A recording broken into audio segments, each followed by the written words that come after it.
Hello students, कैसे हैं आप सब। उम्मीद करता हूं कि आप सब अच्छे होंगे और स्वस्थ होंगे, मस्त होंगे। इसी तरह आप अपने पढ़ाई की तैयारी करते रहिए, बहुत जोर शोर से मन लगाकर पढ़ते रहिए। ठीक है। तो आज के इस वीडियो में हम लेकर आए हैं हिंदी व्याकरण का एक नया टॉपिक। आज हम लोग पढ़ने वाले हैं हिंदी व्याकरण का एक बहुत ही महत्वपूर्ण टॉपिक है, लिंग, जेंडर। ठीक है। आज हम लोग पढ़ेंगे लिंग के बारे में, जिसे इंग्लिश में हम लोग जेंडर बोलते हैं। ठीक है। बहुत ही इंपॉर्टेंट चैप्टर है और एग्जाम में ऑब्जेक्टिव इसमें से भी क्वेश्चंस बनते हैं। ठीक है ना। तो क्या आप सब बताइए, तैयार हैं? चलिए, तैयार हैं तब हम लोग स्टार्ट करते हैं। और स्टार्ट करने से पहले आप लोग इस क्लास को ज्यादा से ज्यादा अपने दोस्तों के पास शेयर कीजिए, ताकि जितने भी बच्चे आगामी परीक्षा 2024 की तैयारी कर रहे हैं उन सबकी तैयारी ढंग से हो सके और सबके पास यह क्लास पहुंचे और अधिक से अधिक जो छात्र हैं वो टॉपर चॉइस के इस ऑनलाइन प्लेटफॉर्म से जुड़ सके। तो आइए बिना देर किए क्लास को स्टार्ट करते हैं। तो आज हम लोग पढ़ने वाले हैं लिंग के बारे में, जिसे बोलते हैं जेंडर। हालांकि ये सब आप लोग पिछले क्लास में भी पढ़ चुके हैं, तो बस उसी का एक रिवीजन के तौर पर हम लोग पढ़ते हैं। तो चलिए स्टार्ट किया जाए। ठीक है। सबसे पहले बात आती है कि लिंग किसे कहते हैं, लिंग होता क्या है। ठीक है। तो सबसे पहले आप सबको हम बता दें कि जो लिंग है उसका अर्थ होता है चिन्ह। लिंग का मतलब होता है चिन्ह। देखिए यहां पर लिखा हुआ है लिंग अर्थात चिन्ह। लिंग अर्थात चिन्ह मतलब लिंग का मतलब ही चिन्ह होता है। उस चिन्ह से ही हम लोग बता सकते हैं कि ये नर है या मादा है। ठीक है ना। नर और मादा में फर्क करने के लिए, उसमें विभाजन करने के लिए, उसको श्रेणी में बांटने के लिए हम लोग किसका यूज करते हैं, किसका प्रयोग करते हैं, किस आधार पर हम लोग बांटेंगे, तो चिन्ह के आधार पर। और उसी चिन्ह को जेंडर बोला जाता है, लिंग बोला जाता है। अब बताइए परिभाषा क्या होता है इसका। परिभाषा आप सबको याद है? याद है किसी को? इसका परिभाषा देख लेते हैं। आइए, जिस शब्द के जिस रूप से, मतलब वैसा शब्द, तो उस शब्द के जिस रूप से पुरुष अथवा स्त्री जाति का बोध हो उसे लिंग कहते हैं। मतलब शब्द का वैसा रूप जिससे हम लोग यह निर्णय ले लेते हैं कि ये पुरुष है अथवा स्त्री है। ठीक है। तो वैसा रूप, शब्द का वैसा रूप जिससे हमें पता चलता है कि वो स्त्री जाति का है या फिर पुरुष जाति का है, तो वैसे शब्द को, वैसे रूप को हम लोग क्या बोलेंगे? लिंग, लिंग बोलते हैं। ठीक है। जैसे जैसे हम देखते हैं यहाँ पर चाचा, चाचा और चाची। जैसे चाचा भी है और चाची भी है, तो हमने कैसे देखा, अब हम लोग कह सकते हैं कि ये जो है स्त्रीलिंग है और ये जो है पुल्लिंग है। हमने कैसे डिसीजन लिया, कैसे निर्णय लिया? एक चिन्ह के आधार पर, एक चिन्ह के आधार पर हमने इसे दो भागों में बांट दिया कि एक पुल्लिंग होता है और एक स्त्रीलिंग होता है। जैसे कि ये जो चाची है ये स्त्रीलिंग है, यहाँ पर जो रानी है ये स्त्रीलिंग है और जो राजा है वो पुल्लिंग है। यहाँ पर बहन है स्त्रीलिंग है और भाई है तो पुल्लिंग है। तो हमने कैसे इसका विभाजन किया, किसके आधार पर किया? तो शब्द का जो रूप होता है वो चिन्ह, उसी चिन्ह के बदौलत, उसी चिन्ह के बदौलत हमने शब्दों को दो भागों में बांट देते हैं, एक पुल्लिंग और स्त्रीलिंग। तो हम कह सकते हैं कि लिंग के दो भेद होते हैं। कौन कौन से? एक होता है पुल्लिंग और एक होता है स्त्रीलिंग। ठीक है ना। दुनिया की जितनी भी चीजें हैं, पदार्थवाचक शब्द के जितने भी चीजें हैं, वो सब क्या है? सिर्फ दो ही भाग में बटी हुई है। कौन कौन से? या तो वो पुल्लिंग है या फिर स्त्रीलिंग है। तो आइए इसके बारे में विस्तार से हम लोग जानते हैं। सबसे पहले आप सबको बता दें कि हिंदी के सारे पदार्थवाचक शब्द स्त्रीलिंग और पुल्लिंग इन दो लिंगों में विभक्त है। मतलब जो जितने भी पदार्थवाचक शब्द है ना, जितने भी पदार्थवाचक शब्द हैं सभी दो ही लिंग में विभाजित हैं। कौन कौन? एक पुल्लिंग में या तो फिर स्त्रीलिंग में। कोई दिक्कत है, कोई डाउट है? चलिए, यहां तक तो आपको क्लियर है। आगे बढ़ जाए। अब यहां पर देखिए, हमने बताया कि लिंग के दो भेद होते हैं। हालांकि जब हम लोग संस्कृत पढ़ेंगे तो संस्कृत में तीन भेद पढ़ने को मिलेंगे लिंग के। लिंग के कितने भेद पढ़ने हैं संस्कृत में? 3 भेद। लेकिन हिंदी में कितने पढ़ने हैं? हिंदी में बस 2 ही भेद पढ़ने हैं। कौन कौन से? एक होता है पुल्लिंग और एक होता है स्त्रीलिंग। एक होता है पुल्लिंग और एक स्त्रीलिंग। ठीक है, तो सबसे पहले हम लोग पुल्लिंग के बारे में जान लेते हैं। जो शब्द पुरुष जाति का बोध कराए उसे पुल्लिंग कहते हैं। जो शब्द पुरुष जाति का बोध कराता है उसे पुल्लिंग कहते हैं, और जो शब्द स्त्री जाति का बोध कराए उसे स्त्रीलिंग कहते हैं। तो आप लोग समझ गए होंगे कि शब्द का वैसा रूप जिससे पुरुष जाति का बोध होता है उसे पुल्लिंग कहते हैं, और जिससे स्त्री जाति का बोध होता है तो हम लोग उसे स्त्रीलिंग कहते हैं। जैसे उदाहरण में हम लोग देख लेते हैं, लड़का है तो लड़का क्या है? लड़का क्या है? यहाँ पर लड़का पुरुष का बोध करा रहा है, पुरुष जाति होने का बोध करा रहा है, तो फिर हम लोग कह सकते हैं कि जो लड़का है वह पुल्लिंग है। अब देखिए पिताजी, पिताजी है तो पिताजी क्या है? पुरुष जाति का बोध करा रहा है ये शब्द, तो हम लोग कह सकते हैं कि ये भी पुल्लिंग है। भाई हुआ, शेर हुआ, वृक्ष हुआ, पत्र, पर्वत इत्यादि ये सब क्या है? पुल्लिंग है। अब देखिए स्त्रीलिंग के बारे में हमने बता दिया कि जो स्त्री जाति का बोध कराए वो स्त्रीलिंग होता है।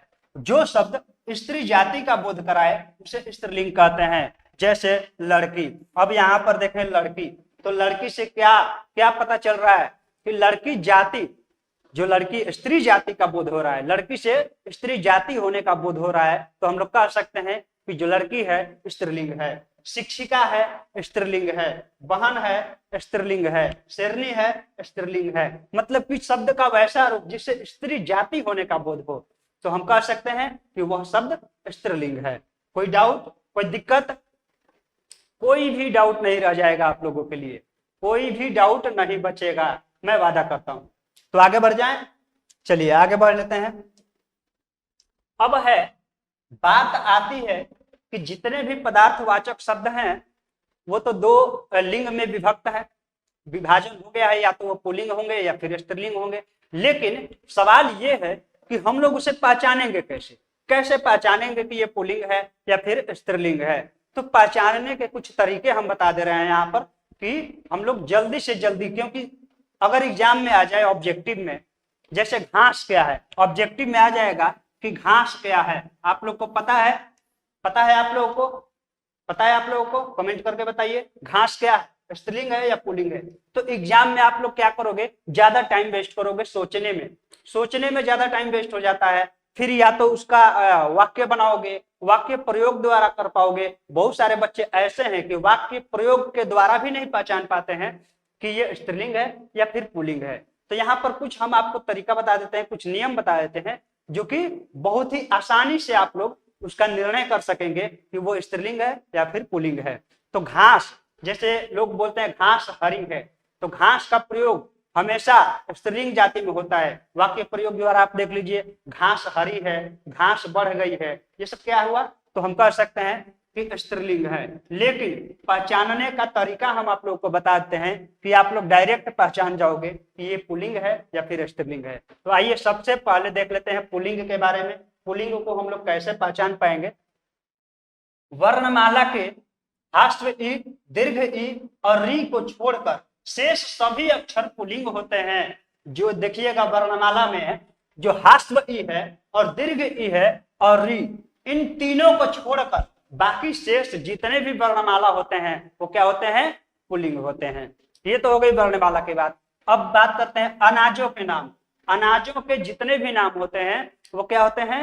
पुल्लिंग होते हैं। जैसे यहाँ पर देख लीजिए, गेहूं है, चावल है, चना, बाजरा, मटर, उड़द, ये सब क्या है? पुल्लिंग है। तो अनाजों के जितने भी नाम है वो पुल्लिंग होते हैं, लेकिन इसमें कुछ अपवाद भी हैं, जैसे कि वो स्त्रीलिंग में आ जाते हैं। ठीक है ना? जैसे अगर हम बात करें अरहर की, मूंग की, खेसारी की, ज्वार, मकई, तो ये सब अपवाद हैं और ये सब स्त्रीलिंग में आ जाते हैं। अब बात करते हैं कि शरीर के अंगों के नाम जो होते हैं, शरीर के अंगों के नाम वो क्या होते हैं? पुल्लिंग होते हैं। शरीर के जो अंगों के नाम होते हैं वो पुल्लिंग होते हैं, और इसमें भी कुछ अपवाद हैं। जैसे अगर बात करें पुल्लिंग शब्दों की, तो कान हो गया, मुंह हो गया, ओठ हो गया, दांत, पांव, हाथ, गाल, ये सब जितना भी है ये सब क्या है? पुल्लिंग शब्द है। ठीक है ना? अब इसी में कुछ आ जाता है अपवाद, जैसे आंख, उंगली, गर्दन, छाती इत्यादि सब आप लोग देख पा रहे हैं, सामने बोर्ड पर है। अगर चाहें तो आप इसका पीडीएफ प्राप्त कर सकते हैं। इस वीडियो के डिस्क्रिप्शन बॉक्स में इसका पीडीएफ मिल जाएगा, बहुत लंबा है, ठीक है ना, तो इतना हम नहीं बता पा रहे हैं, तो आपको सिर्फ ये तरीका बता रहे हैं एक शॉर्टकट में, आप लोग जल्दी से पहचान पाएंगे, ठीक है। अगर आप चाहते हैं कि इसका पूरा पीडीएफ आप लोग को चाहिए तो फिर इस वीडियो के डिस्क्रिप्शन बॉक्स में आप लोगों को टेलीग्राम चैनल का लिंक मिल जाएगा, और वहां से जितनी भी क्लासें चलेंगी टॉपर चॉइस के प्लेटफॉर्म पे, जितनी भी क्लासें प्रोवाइड की जाएगी उस सभी क्लासों के पीडीएफ आप सबको मिलता रहेगा। तो आइए देख लेते हैं, वो तो होगी पीडीएफ की बात, वहां से आप लोग ले सकते हैं। अब यहाँ पे सिर्फ हम लोग पढ़ लेते हैं। अब देखिए, दिन के नाम, दिनों के जो नाम होते हैं वो पुल्लिंग होते हैं, जैसे रविवार हुआ, सोमवार, मंगलवार, बुधवार, सब जितना भी है ना, दिन के नाम अगर आ गए तो इतना माइंड में रखिएगा, अगर दिन का नाम आ गया तो वो क्या है, पुल्लिंग है। दिन का नाम है, चाहे रविवार हो, सोमवार हो, चाहे कुछ भी हो, 7 दिनों के नाम होते हैं ना, 7 ही पुल्लिंग है, ठीक है। तो दिन का नाम आ जाएगा तो समझ जाना कि ये पुल्लिंग है। अब बात करते हैं महीनों के नाम। महीना का जो नाम होता है ना, महीनों के नाम हिंदी में महीनों की बात कर रहा हूं, चैत, जेठ, बैसाख, ये सब जितना भी है ना सब पुल्लिंग होते हैं। महीने कितने होते हैं, 12, तो हिंदी में भी 12 नाम होंगे ना महीनों के, तो फिर वो सभी 12 पुल्लिंग होते हैं। अब बात करते हैं ग्रहों के नाम। ग्रहों के नाम, ग्रहों का अगर नाम आ जाता है तो समझ लीजिए कि वो टोटल पुल्लिंग है। ग्रहों के सभी नाम पुल्लिंग होते हैं। रत्नों के नाम, अगर रत्न का नाम आ गया तो वो भी पुल्लिंग है, जैसे मोती, नीलम, हीरा, ये सब क्या है, मोती, रत्नों के नाम है, तो ये सब क्या हो गया, पुल्लिंग हो गया। रत्न के जितने भी नाम आएंगे सभी पुल्लिंग होते हैं। ग्रह के जितने भी नाम आएंगे सभी पुल्लिंग हो गए, जैसे सूर्य हो गया, चंद्र हो गया, मंगल हो गया, ये सब जितने भी हैं सभी पुल्लिंग हो गए। धातुओं के नाम, धातुओं के नाम, धातुओं के नाम सभी पुल्लिंग होते हैं, जितने भी धातु हैं सभी पुल्लिंग होते हैं, बस एक चांदी को छोड़कर। चांदी एक अपवाद है और चांदी स्त्रीलिंग में आ जाता है, तो चांदी को छोड़कर बाकी याद रखिएगा, धातुओं के जितने भी नाम हैं वो सभी पुल्लिंग है। आगे बढ़े। अब देखिए पेड़ों के नाम। पेड़ों के जो नाम होते हैं ज्यादातर पुल्लिंग होते हैं, जैसे अपवाद में अगर मान लीजिए कि लीची, नाशपाती, नीम, इमली, नारंगी, नारंगी, इस सब को छोड़कर 1 2 3 4 5, इस 5 पेड़ों के नाम को छोड़कर बाकी अगर किसी भी पेड़ का नाम आता है तो वो पुल्लिंग है, ठीक है ना। जल और स्थल भागों के नाम, जो जल भाग है या स्थल भाग है तो वो सब क्या है, वो सभी पुल्लिंग है। इसमें कोई डाउट नहीं होना चाहिए, कहीं भी सोचने और टाइम वेस्ट करने की बात नहीं है इसमें। अगर स्थल भाग का नाम आ गया या जल भाग का नाम आ गया तो सोच लेना कि वो टोटल पुल्लिंग है, जैसे देश, नगर, द्वीप, पहाड़, समुद्र, ये सब क्या है, ये सभी पुल्लिंग है। अब बात करते हैं महादेशों के नाम। महादेशों का नाम भी अगर आ जाए तो वो सभी पुल्लिंग होते हैं, महादेशों के नाम पुल्लिंग होते हैं। सागर और महासागर के नाम जितने भी हैं सभी पुल्लिंग होते हैं, ठीक है। देशों के नाम, जितने भी देश हैं विश्व में, जितने भी देश हैं सभी देशों के नाम पुल्लिंग होता है। प्रांतों के नाम, प्रांत मतलब होता है राज्य, जितने भी राज्य हैं सभी पुल्लिंग होते हैं। पहाड़ों के नाम, अगर पहाड़ों का नाम आ गया, पर्वतों का नाम आ गया तो वो सब क्या है, पुल्लिंग है। जिन शब्दों के अंत में त्र होता है, जिन शब्दों के अंत में त्र होता है वे शब्द पुल्लिंग होते हैं, जैसे चित्र, नेत्र, क्षेत्र इत्यादि शब्द। संस्कृत के वे शब्द जिनके अंत में ख होता है अथवा ज होता है वो सभी पुल्लिंग होते हैं, जैसे नख, मुख, सुख, जलज, अनुज, ये सब क्या है, पुल्लिंग है, ध्यान रखिएगा। आगे बढ़ते हैं। अकारांत तत्सम शब्द पुल्लिंग होते हैं, जैसे धन, जल, फल। अपवाद में आ गया शरण, कुशल, समर्थ, समर्थ हो जाएगा यहाँ पर समर्थ, ठीक है ना। अब बात करते हैं हिंदी की आकारांत संज्ञाएं। हिंदी की जो आकारांत संज्ञाएं हैं प्रायः पुल्लिंग होती हैं, जैसे छाता, पैसा, चमड़ा, ये सब क्या है, पुल्लिंग है। जिन शब्दों के अंत में आ, आओ, पा, पन, न प्रत्यय हो, मतलब आ प्रत्यय लगा हो या फिर आओ प्रत्यय लगा हो, पा प्रत्यय लगा हो, पन प्रत्यय लगा हो, न प्रत्यय लगा हो, ये 5 प्रत्यय जो हैं अगर लगे हैं तो फिर वो सब क्या है, पुल्लिंग है। जैसे मोटा, चढ़ाव, बुढ़ापा, बचपन, लेन देन, ये सब क्या है, पुल्लिंग है। अब देखिए अरबी फारसी के खाना प्रत्यय वाले शब्द जो होते हैं पुल्लिंग होते हैं। अरबी फारसी के खाना शब्द वाले, खाना प्रत्यय वाले शब्द जैसे डाक खाना, दवा खाना, ये सब पुल्लिंग होते हैं। मनुष्य और बड़े पशुओं में नर पुल्लिंग होते हैं। जैसे मनुष्य की अगर बात आ जाए या फिर बड़े बड़े पशुओं की बात आ जाए तो उसमें जो नर होता है ना, जो नर जाति, वो पुल्लिंग होता है। जैसे युवक, लड़का, घोड़ा, ऊंट इत्यादि सब, ये सब पुल्लिंग होते हैं। अब देखिए छोटे प्राणियों, कीड़ों तथा जिनमें भेद करना कठिन हो उन प्राणियों का लिंग निर्णय व्यवहार के आधार पर होता है। जैसे मान लीजिए छोटे छोटे जो कीड़े मकोड़े हैं, जीव जंतु हैं, जैसे उनमें हम लोग भेद नहीं कर सकते हैं। क्या आप लोग बता सकते हो, मच्छर को देखकर बता सकते हो कि ये नर है कि मादा है? तो फिर वैसे जो कीड़े मकोड़े होते हैं, जीव जंतु होते हैं जिनमें भेद करना कठिन हो जाता है, तो फिर उनका जो लिंग निर्णय होता है उनके व्यवहार पर आधारित होता है। व्यवहार को देखकर लिंग निर्णय लिया जाता है। जैसे कौवा, बटेर, मच्छर, खटमल, बिच्छू आदि सब जितने भी हैं ये सब पुल्लिंग हैं, परंतु कोयल, गिलहरी, मछली, मैना, गौरैया आदि सब स्त्रीलिंग हैं।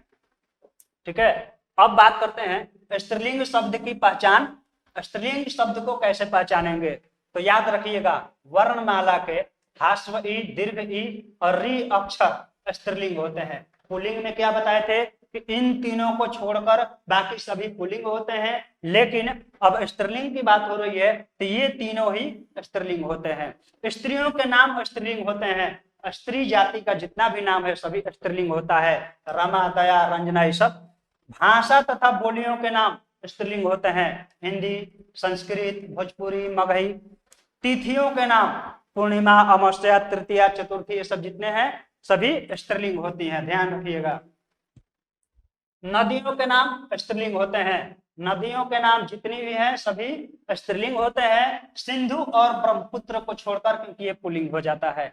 किराना वस्तुओं के नाम, किराना वस्तुओं के नाम स्त्रीलिंग रहता है, पुल्लिंग नहीं स्त्रीलिंग रहता है। लौंग, इलायची, सुपारी इत्यादि सब जितना भी है किराना वस्तुओं के नाम वो सब स्त्रीलिंग होते हैं। खाने पीने की चीजों के नाम पूरी, कचौड़ी, खीर, दाल, ये सब स्त्रीलिंग होता है। और अपवाद में है हलवा, पराठा, भात, दही, ये सब अपवाद में है। अपवाद में ये सब पुल्लिंग में आ जाता है, बाकी सब खाने पीने की जो जितनी चीजें हैं वो सभी स्त्रीलिंग रहती हैं। लिपि के नाम, लिपि के नाम स्त्रीलिंग होते हैं, जैसे देवनागरी, गुरुमुखी, रोमन। ठीक है।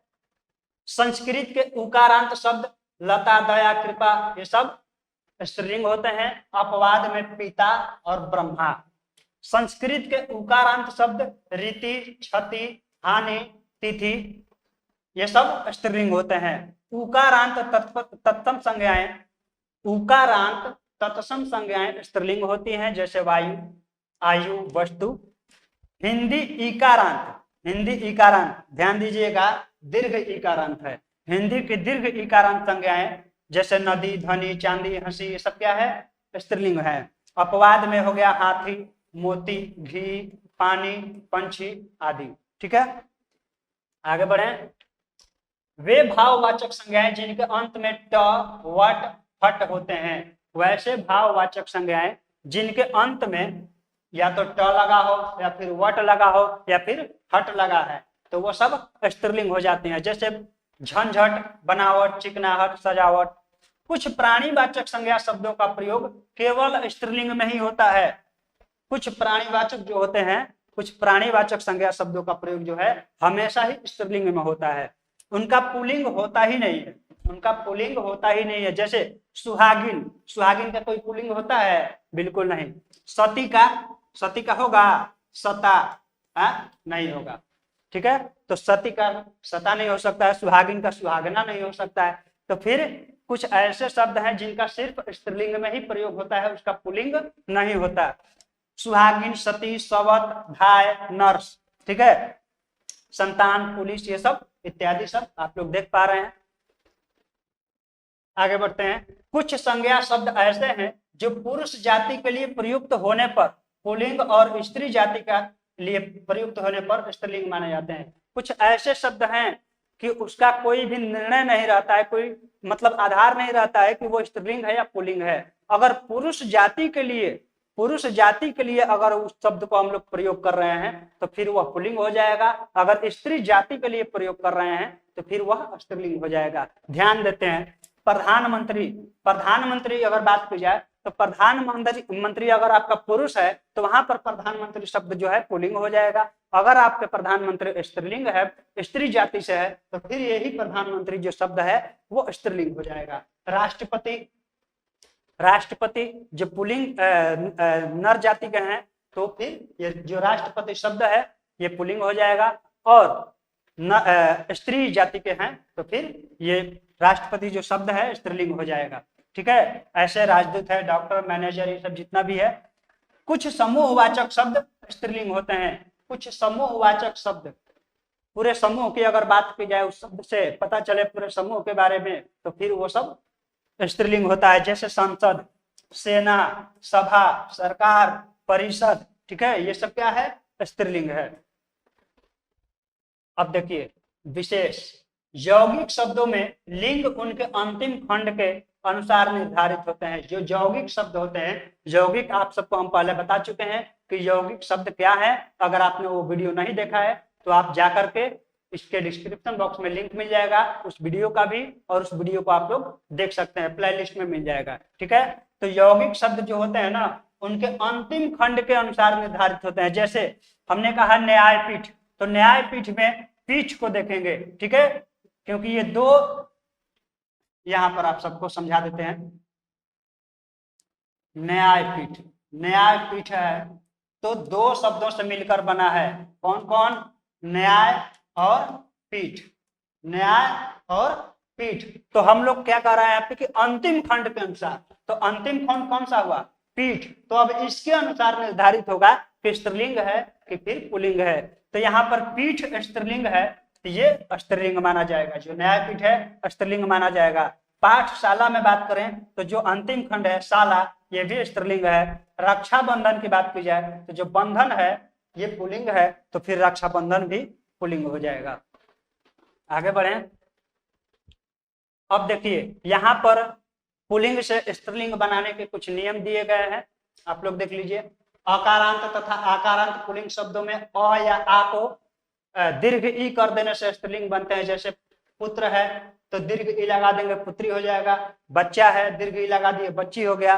देव है, देवी, घोड़ा, घोड़ी, ये सब उदाहरण है। कुछ आकारांत पुल्लिंग शब्दों के अंतिम में आ को इया कर देने से स्त्रीलिंग बनते हैं। जैसे लोटा है तो लोटिया, कुत्ता, कुत्तिया, डिब्बा, डिब्बिया, ये सब। अब देखिए व्यवसायवाचक, व्यवसायवाचक पुल्लिंग शब्दों के अंतिम अक्षर इन कर देने पर वे स्त्रीलिंग हो जाते हैं। जैसे माली है, ठीक है, माली का काम एक व्यवसाय है, तो माली में इन कर देने पर स्त्रीलिंग हो जाता है। तो माली को मालिन कर दिए, सोनार को सोनारिन कर दिए, मालिक को मालिकिन कर दिए, तो ये सब स्त्रीलिंग बन गए। कुछ संज्ञा शब्दों के अंत में आनी प्रत्यय लगाकर स्त्रीलिंग बनाए जाते हैं। जैसे देवर है तो देवरानी, जेठ है तो जेठानी, सेठ है सेठानी, नौकर नौकरानी। ठीक है ना, समझ में आ रहा है आप सबको? चलिए, कुछ अकारण शब्दों के अंत में नी लगा देने से स्त्रीलिंग हो जाते हैं। जैसे मोर, मोरनी, ऊंट, ऊँटनी, शेर, शेरनी। ठीक है, कुछ संज्ञा शब्दों के अंत में दीर्घ ई के स्थान पर इनी लगाकर स्त्रीलिंग बनाए जाते हैं। जैसे स्वामी, स्वामी का हो जाएगा स्वामिनी, हमने क्या किया? दीर्घ ई के स्थान पर इनी लगा दिया। ठीक है, तो स्त्रीलिंग हो गया। स्वामी, स्वामिनी, तपस्वी, तपस्विनी। ठीक है, इसी प्रकार से आप लोग बना सकते हैं पुल्लिंग से अगर स्त्रीलिंग बनाना हो तो। कुछ अक अंत वाले संज्ञा शब्दों के, कुछ अक अंत वाले संज्ञा शब्दों के, ये क्या है, इका लगाकर स्त्रीलिंग बनाए जाते हैं। मतलब कि अंत में, जैसे बालक है, बालक है, यहाँ पर मिस्टेक हो गया है। जैसे बालक है तो अंत में क्या है? अक अंत है। बालक, बाल, बाल जोड़ अक। ठीक है, बाल जोड़ अक, बालक। ऐसे है तो अक अंत में है, अंत में अक है, और अक के जगह पर ईका लगा देने पर स्त्रीलिंग हो जाता है। जैसे बालक है तो बालिका, ईका लगा दिए, अक के जगह पर ईका लगा दिए, स्त्रीलिंग बन गया। अध्यापक है, अध्यापिका हो गया। लेखक है, लेखिका हो गया। समझ में गए? कोई दिक्कत? संस्कृत शब्दों के अ के स्थान पर आ लगाकर स्त्रीलिंग बनाए जाते हैं। प्रिय, प्रिया, आचार्य, आचार्या, महाशय, महाशया। ठीक है। अब देखिए पुल्लिंग से स्त्रीलिंग बनाने के कुछ और भी नियम है। ता के स्थान पर त्रि लगाकर स्त्रीलिंग बनता है, जैसे नेता, नेत्री, दाता, दात्री। संज्ञा शब्दों के अंत में आन के स्थान पर पति लगा देने पर, पति नहीं है, वती है। ठीक है। संज्ञा शब्दों के अंत में आन के स्थान पर वती लगाकर स्त्रीलिंग बनते हैं, जैसे श्रीमान, श्रीमती, गुणवान, गुणवान, गुणवती, रूपवान, रूपवती। कुछ विशेष शब्द जिनका स्त्रीलिंग निम्नलिखित रूप से बनता है, जैसे वर, वधु, विद्वान, विदुषी। इसका कोई नियम नहीं है, इसका कोई नियम नहीं है। वर का वधु हो जाएगा, विद्वान, विदुषी, साधु, साध्वी, नर, मादा, कवि, कवित्री, सब जितना भी शब्द है ये सब अलग अलग तरीके से बनते हैं। अब देखिए पुल्लिंग में कुछ यहाँ पर शब्द दिए गए हैं, पुल्लिंग शब्द हैं, और आगे देखिएगा कुछ शब्द जो है स्त्रीलिंग में भी दिए गए हैं। ठीक है। आप सबको बता ही देते हैं। जो अनाज है, आचरण है, इलाज है, उपहार है, उत्तर्क है, ये सब जितना भी है सब पुल्लिंग शब्द है। आप लोग इसको इसका एक स्क्रीनशॉट ले लीजिए, इसका एक स्क्रीनशॉट ले लीजिए। चलिए अब स्त्रीलिंग वाले का भी ले लीजिए, स्त्रीलिंग वाले का भी ले लीजिए। ठीक है। ये सब जो है कठिन कठिन जो शब्द हैं इसका हमने दे दिया है, ताकि आप सबके अगर एग्जाम में आ जाए तो आप सबको कोई डाउट ना रहे, आप लोग का टाइम वेस्ट ना हो, आप लोग जल्दी से निर्णय ले सकते हैं कि कौन स्त्रीलिंग है और कौन पुल्लिंग है। ठीक है। तो ये सब थोड़े कठिन शब्द थे, इसलिए हमने यहाँ पर लिख के आप सबको दिखा दिया, और आप लोग इससे बढ़िया से तैयारी कर सकते हैं। तो बताइए कैसा लगा क्लास आप लोगों को? अगर क्लास अच्छा लगा हो तो इस वीडियो को अधिक से अधिक शेयर कीजिएगा और अधिक से अधिक छात्रों को जोड़िएगा, ताकि अपना जो टॉपर चॉइस का परिवार है वो अधिक से अधिक जुड़ सके और अधिक से अधिक बड़ा हो। ठीक है। तो अगर इसका पीडीएफ आप लोग चाहते हैं तो एक बार फिर से हम बता देते हैं, इस वीडियो के डिस्क्रिप्शन बॉक्स में आप सबको इसका पीडीएफ मिल जाएगा, टेलीग्राम चैनल का लिंक मिलेगा, वहां से चैनल ज्वाइन करके आप लोग सभी क्लासेज के जो पीडीएफ होते हैं वो सब आप लोग डाउनलोड कर सकते हैं। तो चलिए मिलते हैं अगले क्लास में, अगले वीडियो में। तब तक के लिए धन्यवाद। जय हिंद।